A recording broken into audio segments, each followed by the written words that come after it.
நாடாளுமன்ற தேர்தல் நெருங்கி வரும் சூழலில் தேமுதிக கூட்டணி பேச்சுவார்த்தையில் தொடர்ந்து இழுபறி நீடித்து வருவதாக தகவல்கள் வெளியாகியுள்ளது. இதுகுறித்த கூடுதல் விவரங்களை செய்தியாளர் தாயுமானவன் வழங்க கேட்கலாம். தாயுமானவன் வணக்கம். தற்போது வரை தேமுதிக அவர்களுடைய நிலைப்பாடு என்னவாக இருக்கிறது? அவர்கள் தரப்பிலிருந்து எத்தனை தொகுதிகள் கேட்கப்படுகிறது?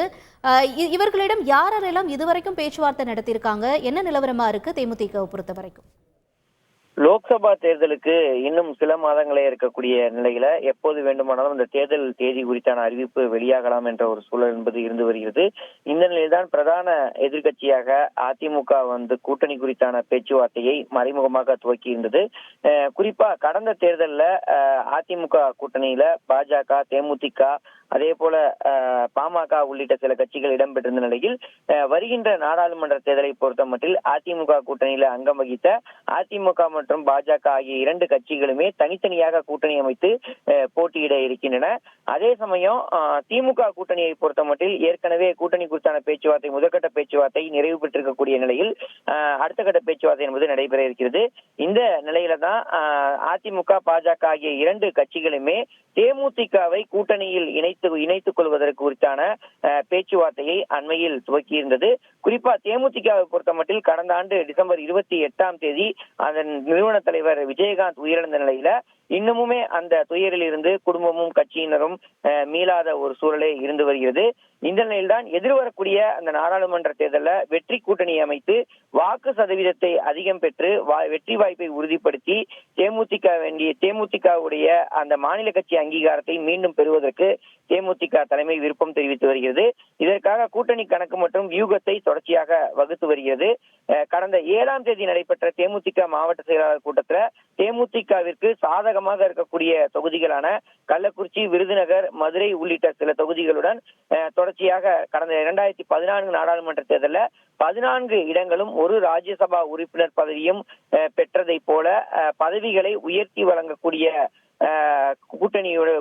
கூட்டணியுடன் போட்டியிடுவதற்கு தேமுதிக விருப்பம் தெரிவித்திருந்தது.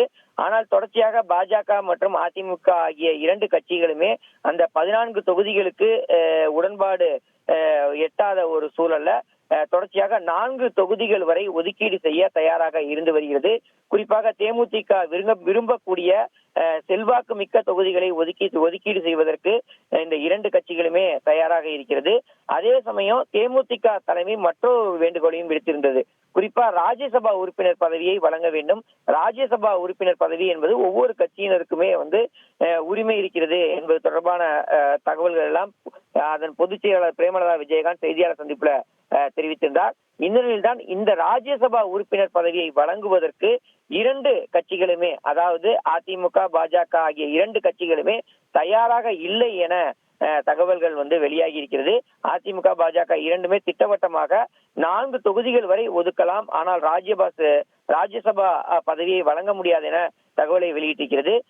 இந்த நிலையில தான் ராஜ்யசபா பதவியை கேட்பது உரிமையாக கருதுவதாக பொதுச் செயலாளர் பிரேமலதா விஜயகாந்த் தெரிவித்திருக்கக்கூடிய நிலையில் அதிமுக, பாஜக ஆகிய இரண்டு கட்சிகளுமே அந்த பதவியை வழங்க மறுப்பு தெரிவித்திருப்பதால் அடுத்த கட்டமாக இந்த பேச்சுவார்த்தையில இழுபறி என்பது நீடித்து வருகிறது.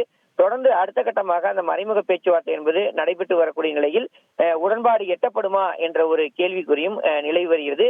தேமுதிக கூட்டணி பேச்சுவார்த்தை என்பது தொடர்ந்து இழுபறியில் நீடித்து வருவதாக தகவல்கள் என்பது வெளியாகி இருக்கிறது.